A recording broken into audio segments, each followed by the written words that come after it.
Olá, PCI Concursos, prazer estar aqui com vocês. Vamos para a nossa segunda aula acerca da jornada de trabalho.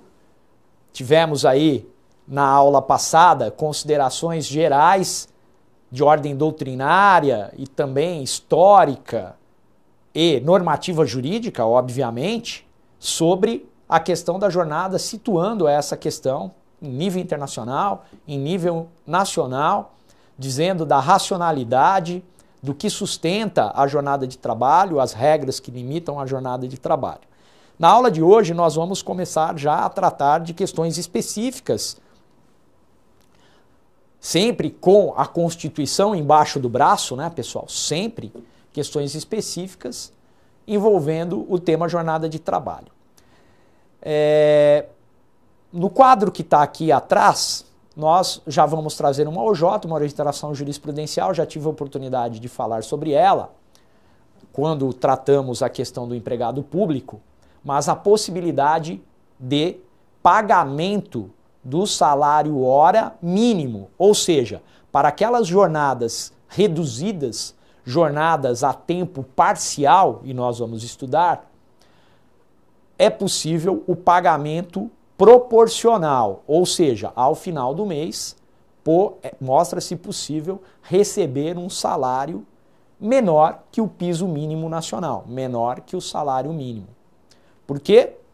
Porque se trabalha menos, então se ganha proporcionalmente aquilo que foi acertado, ou melhor, ao salário mínimo nacional.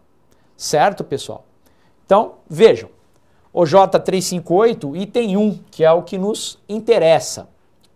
O item 1, havendo contratação para o cumprimento da jornada reduzida, inferior à previsão constitucional, que é a previsão constitucional base de 8 horas diárias e 44 semanais, é lícito o pagamento do piso salarial ou do salário mínimo proporcional ao tempo trabalhado. Piso salarial, aquele que estiver previsto em norma coletiva, em acordo ou convenção coletiva de trabalho. Salário mínimo nacional, mas nós sabemos que há estados da federação que, por meio de leis estaduais, estabelecem salários mínimos diferenciados. No mais das vezes, salários mínimos maiores do que o salário mínimo nacional. O estado de São Paulo é um desses estados que possui essa lei estadual com previsão de um salário mínimo diferenciado a depender da função, certo? Então, é possível na jornada reduzida o pagamento de um salário mínimo menor ou de um piso salarial menor, certo? O módulo de 8 horas diárias e 44 semanais é de segunda a sábado, pessoal. Normalmente, né? Normalmente. Cada vez mais comum o trabalho aos domingos, embora o repouso semanal remunerado, o descanso semanal remunerado, deva recair preferencialmente aos domingos. Mas, 8 horas diárias, de segunda a sexta, e 4 horas de trabalho no sábado. Há empresas que fazem a compensação. Trabalha-se 8 horas e 48 minutos de segunda a sexta, de modo que a soma resultará exatamente em 44 horas semanais. Pessoal, continuemos aqui. O conceito de jornada de trabalho. São várias as teorias. Veja, o que é tempo de trabalho? O que se considera como tempo de trabalho? O tempo efetivamente trabalhado? O tempo à disposição? O artigo 4º da CLT vai trazer como regra o tempo à disposição. O tempo em que eu estiver sob a subordinação, eu estiver subordinado ao meu empregador. O tempo que eu estiver à sua disposição. Veja, você não precisa necessariamente trabalhar o tempo todo. Então imaginemos um reloginho. O que se considera como tempo efetivo? aquele tempo em que eu trabalho de forma exaustiva. Vamos lembrar do filme do Chaplin, famoso, né? Aí da década de 40, do século 20, no auge ali da ideia de proteção, movimento operário, toda a resistência, toda a criação legislativa por parte dos países a fim de trazer compensações aos trabalhadores, a fim de equilibrar a relação capital-trabalho. Filme famoso em que ele está numa linha de montagem, né, um modelo fordista de produção, e ele aperta parafusos alucinadamente. Filme mudo, muito interessante, que merece ser visto, embora não estejamos mais na realidade de 70, 80 anos atrás. Certo, pessoal? Veja, pegando como exemplo o filme, só seria tempo a ser pago, a ser remunerado, tempo efetivo. O tempo em que o Chaplin aperta os parafusos alucinadamente. Né? E as paralisações? Para ir ao banheiro, para trocar de uniforme, para chegar à portaria da empresa. E o tempo de deslocamento casa-trabalho. Esse tempo, esses intervalos, essas paralisações são consideradas tempo à disposição? É a legislação que vai nos dizer se sim ou se não. Regra geral, sim. São paralisações que se incluem no conceito, na ideia de tempo à disposição, que contarão para todos os efeitos e que serão devidamente remuneradas, como se fossem horas, minutos, segundos de trabalho. Tempo em itinere. Existem algumas situações em que o deslocamento da residência para o trabalho é computado na jornada e deve ser remunerado. Computa-se na jornada de trabalho. Se houver extrapolação do limite, essas horas serão pagas como extraordinárias, inclusive. E nós vamos falar sobre as famosas horas em itinere. Vamos falar, embora poderíamos sequer tratar delas. Por quê? Porque a reforma trabalhista põe fim à hora em itinere. Mas não vamos dar um passo adiante. Vamos com calma. Vejam, na ideia de tempo à disposição, o artigo 58, parágrafo 1º da CLT, estabelecerá que variações não superiores a 5 minutos, 5 minutos na entrada e 5 minutos na saída, respeitado o limite máximo de 10 minutos, não serão computados na jornada essas variações de 5 minutos em um total de até 10 minutos diários. Ou seja, não serão pagas como extra. Se houver extrapolação desse limite de tolerância, aí sim teremos o pagamento como se fosse hora extraordinária. Lembrando que a hora extraordinária, por força, em virtude de disposição constitucional e também disposição seletista, mas a Constituição remunera a hora extra em 50% acima daquilo que é pago a hora normal, no mínimo. No mínimo tem que ser pago a hora mais 50% do valor da hora. A norma coletiva que aumenta o percentual a ser pago pelas horas extras, ok? Mas a Constituição diz que tem que ser no mínimo de 50%. Também não se considera tempo à disposição aquele gasto para pagamento logo após o expediente. Veja, pessoal, é incomum pagamento em dinheiro, mas ele ainda existe, principalmente na construção civil, em locais remotos em que não há bancos por perto, e nosso país tem exemplos por conta da sua extensão continental. Há lugares inacessíveis até, em que, principalmente na zona rural, em que o pagamento é feito em dinheiro. O pagamento pode ser feito em cheque. O tempo gasto para descontar o cheque não é considerado tempo à disposição. Ok? Artigo 465 da CLT. Veja, excepcionalmente, as horas em itinerary poderão integrar a jornada. Então, qual é a regra? A regra é que,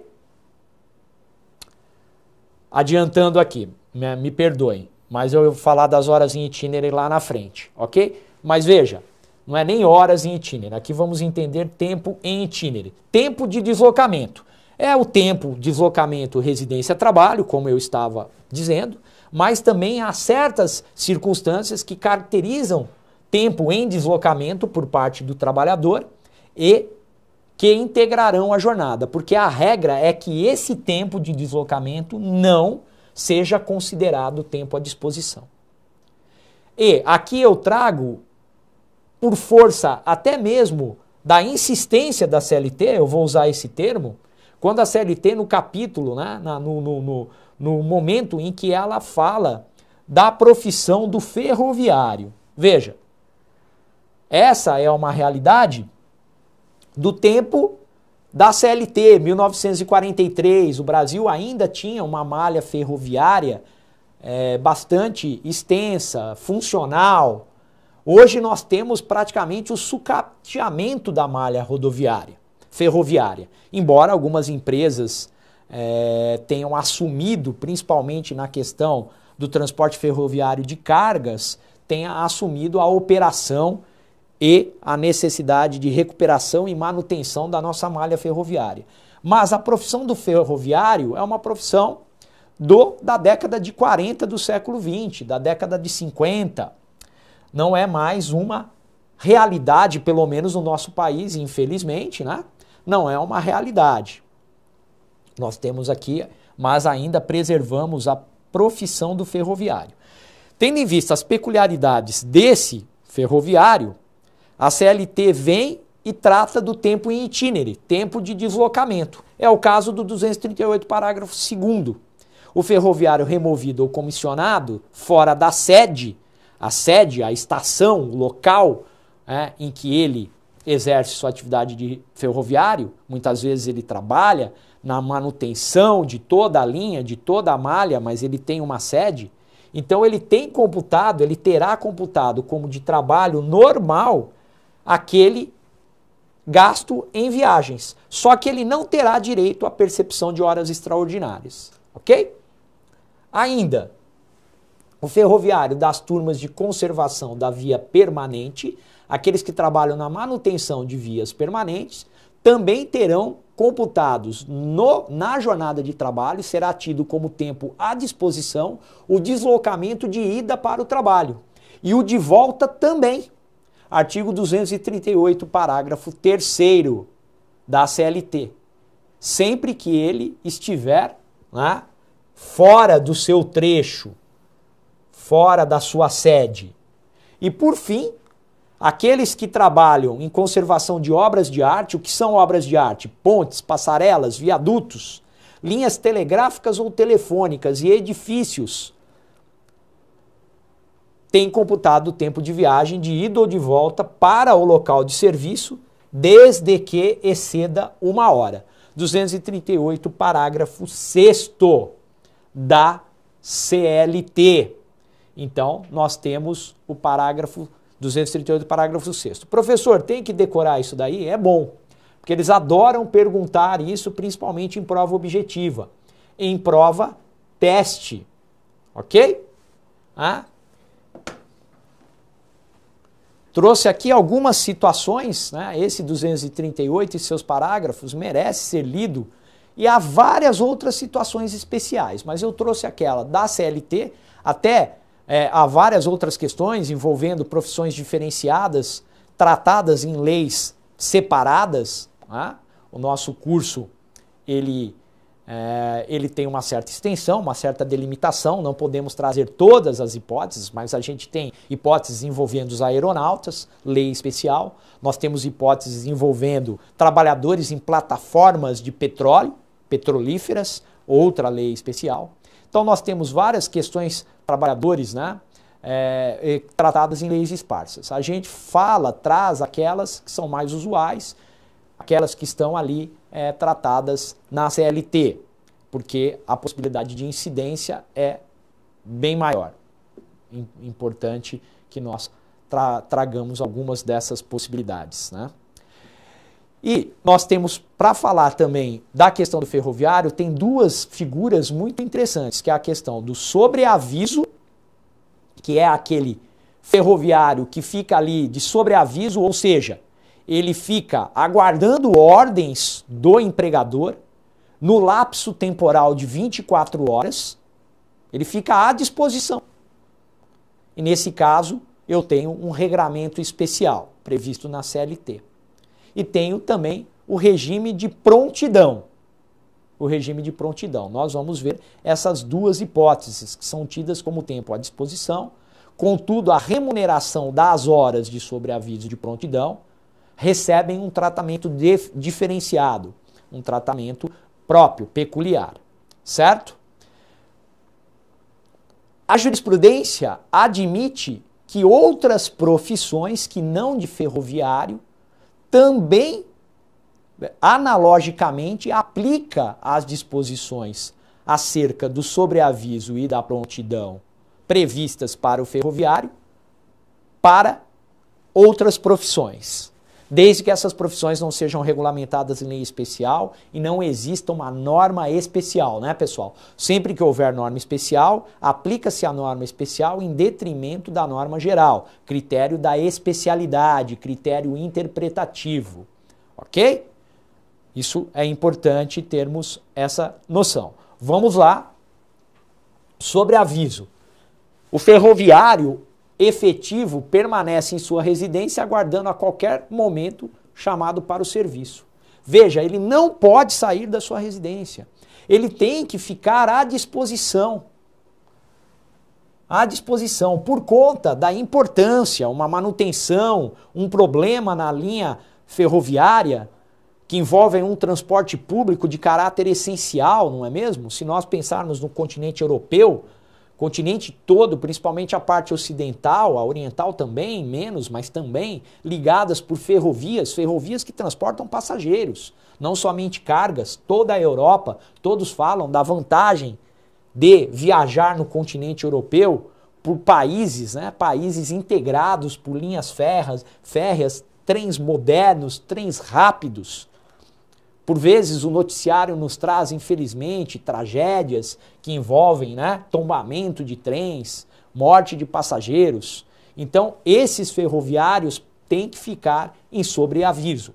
Essas horas serão remuneradas à razão de 1/3 do salário normal. Ou seja, a hora vai ser paga, o valor da hora vai ser de 1/3 do valor normal, do salário hora normal, sem a incidência do adicional de periculosidade. Isso está na súmula 132, item 2 do TST. Agora aqui, importantíssimo, não se considera sobreaviso a circunstância de um empregado utilizar BIP ou equipamentos de comunicação à distância, como telefone celular, rádio, etc. Orientação jurisprudencial número 49 da seção de dissídios individuais de número 1 do TST. BIP não existe mais, né, pessoal? Já, BIP era na minha época, né? O BIP foi uma febre. Veio o celular, hoje é o smartphone, hoje é o WhatsApp. Né? Veja como nós ficamos vinculados ao nosso trabalho pelo WhatsApp. Quem aí recebe ordem do seu patrão pelo WhatsApp no horário de descanso? Pois é, Pois é, pessoal. A França acabou de promulgar uma lei em que ela regulamenta e limita a questão envolvendo celulares, WhatsApp, proibindo o empregador de importunar o seu trabalhador naquele momento destinado ao seu descanso, à recuperação de sua força e de suas energias. É o direito ao ócio, né, pessoal? É o direito à desconexão. Tem trabalhos na academia falando do direito fundamental à desconexão, não só do trabalho, como de outras esferas que nos trazem obrigações do ponto de vista social, do ponto de vista jurídico. Ok? Prontidão. O que é a prontidão?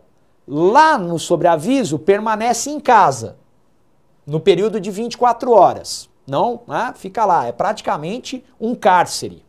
Aqui na prontidão, o trabalhador permanece nas dependências da estrada de ferro. Olha aí a diferença, pessoal. Aguardando ordens, por no máximo 12. Até mesmo por essa situação ser uma situação que traz um maior desgaste ao trabalhador, uma coisa é você estar em casa, outra coisa é você estar no trabalho. Então essas horas de prontidão serão remuneradas à razão de 2/3. No sobreaviso, 1/3. Na prontidão, 2/3. Artigo 244, parágrafo 3º da CLT. Então, não caiam na pegadinha, tá bom? Não caiam na pegadinha. Volto aqui com vocês, falei de algumas situações, tempo à disposição, artigo 4º da CLT. Lembrem-se que nós já falamos do teletrabalho aqui. O artigo 6º da CLT hoje já fala da possibilidade de teletrabalho e a reforma traz de forma minudente a possibilidade de teletrabalho. Nós já vimos isso nas outras aulas, certo? Já vimos a possibilidade de teletrabalho. Inclusive, vamos ver aqui de novo, sobre controle de jornada. Controla a jornada no teletrabalho? Controla hoje? Hoje controla. E na reforma? Não controla mais, mas a gente vai falar sobre isso, tá ok? Então, vejam, estamos falando de tempo à disposição, que é a regra geral. O tempo à disposição não é o tempo efetivo.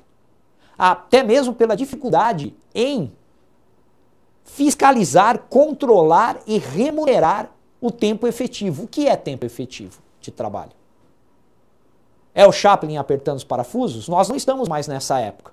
Nós estamos na era da desconexão. Nós não temos nem local de trabalho. Local de trabalho é a nossa casa, é a rua, é o restaurante, é a estação multimídia.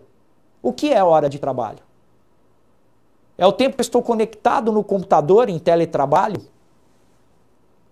Veja, é flexível esse tempo. É um tempo real, virtual, época de tecnologia, filme de ficção científica, é o que vivemos hoje. Então, o tempo à disposição, ele reflete melhor a realidade. Ele dá maior condição de aferir o que deve ser considerado, computado na jornada de trabalho e devidamente remunerado. Certo? Até mesmo para que se evitem abusos, até mesmo para que alguns já falam em quarta revolução industrial, que nós estamos na quarta revolução industrial, pessoal, que é exatamente esse quadro. E qual é o modelo trabalhista que cuida dos interesses do empregador, mas que também lança o seu olhar para o ser humano? É essa a pergunta. Estou filosofando hoje, hein, pessoal? Hoje estou filosofando. Mas eu faço essas perguntas até para pensarmos até que ponto a autonomia é o caminho. Veja, sempre há uma propensão àquele que tem um maior poderio na relação. É assim em todas as relações amorosas, humanas. Não seria assim na relação empregatícia? Onde há uma desigualdade manifesta uma desigualdade material evidente. Então, veja, qual o modelo trabalhista do futuro, do século XXI? O ser humano é um ciborgue? Não é. Esse termo também está ultrapassado, né, pessoal? Nem usam mais o ciborgue. É do meu tempo lá, né? Homem de ferro e tal. Mas vamos lá, vamos falar, né? Não vamos nos perder, porque realmente o tema é desafiador. Veja, eu trouxe aqui situações diferenciadas em que a lei intervém para dizer é tempo à disposição. Falei do ferroviário. Paga a hora extra, não paga a hora extra. Paga 1/3 do salário hora. Paga 2/3 do salário hora. 1/3 sobre aviso, 2/3 prontidão. Só para o ferroviário, professor? Não, por analogia a outras profissões. Se eu estou falando por analogia, são situações, são profissões que se assemelham à condição do ferroviário prevista na CLT. Desde que não haja regulamentação, lei especial, norma especial tratando de forma diferenciada. É preciso ficar atento. E nós temos os motoristas profissionais. Quem tem parente motorista sabe o desafio, a roleta russa que é ser motorista profissional no Brasil. Infraestrutura precária, ausência de investimento, para não falar em corrupção endêmica, estradas em frangalhos, destruídas, vidas perdidas todos os dias, motoristas estafados, cansados, que usam muitas vezes drogas, droga aí amplamente considerada álcool, rebite nas estradas, cocaína, maconha cocaína, heroína, se usar uma droga que dá sono, aí piorou a situação, né, pessoal? Para ficar ligado, Red Bull, fazendo propaganda aqui, não pode, mas veja, comprimidos, metanfetamina, a gente tem de tudo, né, pessoal? E é uma realidade. Estudos demonstram isso. É uma realidade que está todo dia nos noticiários. A segurança do trabalhador, dos usuários das estradas, da sociedade em geral, é colocada em xeque por uma conjunção de fatores que tornam a probabilidade de acidente grave altíssima. É o caso brasileiro. Mas, por conta das reclamações da classe empresarial, das transportadoras, mais uma vez premido pela necessidade de responder aos prazos de entrega, um país continental que não possui ferrovias muito mais seguras em termos operacionais, essas necessidades impositivas de cargas, de jornadas de trabalho extensas, ininterruptas. Entendeu o legislador que a CLT, as regras da CLT, a jornada normal de trabalho, 8 horas diárias, 44 horas semanais, é possível 2 horas extras, de 8 pode chegar a 10 horas diárias, ok? A legislação permite. Mas que isso não era suficiente para responder às peculiaridades da relação de trabalho entre o motorista profissional e os empregadores que atuam na atividade econômica de transporte. Transporte de passageiros, transporte de cargas. E aí, em 2012, o legislador brasileiro editou uma lei chamada Lei dos Motoristas para tratar dessa questão. Essa lei trouxe profundas modificações na situação trabalhista, na CLT e também trouxe modificações atinentes ao Código Brasileiro de Trânsito. Regras de trânsito.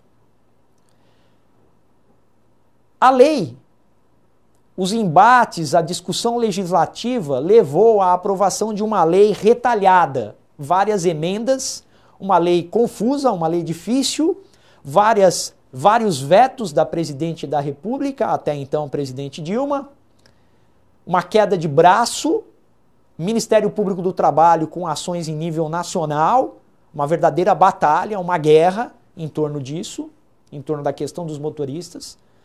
E a guerra foi tão intensa que uma nova legislação veio em 2015.